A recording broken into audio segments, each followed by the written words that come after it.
శ్రీ విష్ణు రూపాయ నమశివాయ. ఓం గురుభ్యో నమః. ఇలాంటి ఆడవారు ఉన్న ఇల్లు ఐశ్వర్యంతో నిండిపోతుంది. ఆడవారి శరీర అమరికను బట్టి వారి అదృష్టం అనేది ఆధారపడి ఉంటుంది అని సాముద్రిక శాస్త్రం చెబుతుంది.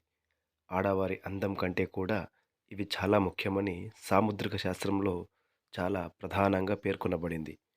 అందుకే పూర్వం పెళ్లి చూపులకు వెళ్ళేటప్పుడు పెద్దవారు అమ్మాయి ఒడ్డు, పొడుగు, ఎత్తు అన్నీ చక్కగా చూసేవారు.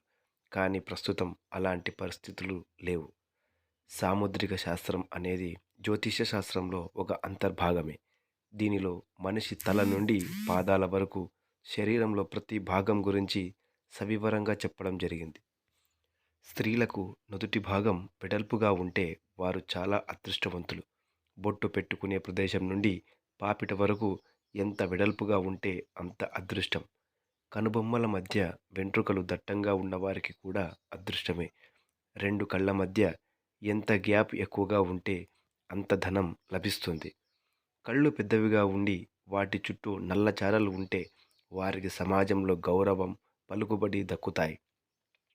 చిటికెన వేలు, ఉంగరపు వేలు మధ్య గ్యాప్ ఎక్కువగా ఉంటే కూడా వారు చాలా అదృష్టవంతులని సాముద్రిక శాస్త్రం చెబుతుంది. ఎక్కడైనా సరే, ఏ చోటైనా సరే వీరు మాట చెల్లుబాటు అయ్యే విధంగా ఉంటుంది. అరచేయి విశాలంగా ఉన్న స్త్రీలు ధనాన్ని ఎక్కువగా పోగు చేస్తారు. వీరి దగ్గరకు ధనం రావడం అనేది మాత్రమే ఉంటుంది, కానీ పోవడం అనేది ఉండదు. కాలి బొటన వేలు మిగతా వాటికంటే పెద్దదిగా ఉండి మిగిలిన వేలు పైనుండి కిందకు ఒక క్రమంలో ఉంటే కూడా చాలా అదృష్టం.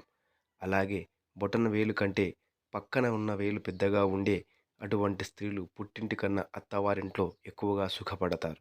అరికాలు పూర్తిగా నేలకు ఆనకుండా కొంచెం వంకరగా ఉంటుందో వారి జీవితంలో కొన్ని కష్టాలను ఎదుర్కోవాల్సి వస్తుంది అని సాముద్రిక శాస్త్రం పేర్కొనబడింది. పొడవైన కళ్ళు ఉన్నవారికి ధనపరంగా అదృష్టం చాలా కలిసి వస్తుంది. మరియు వీరు చాలా అందంగా కూడా ఉంటారు. ఇలాంటి మరిన్ని విశేషాల గురించి వెంటనే మన ఛానల్‌ను సబ్స్క్రైబ్ చేసుకోండి.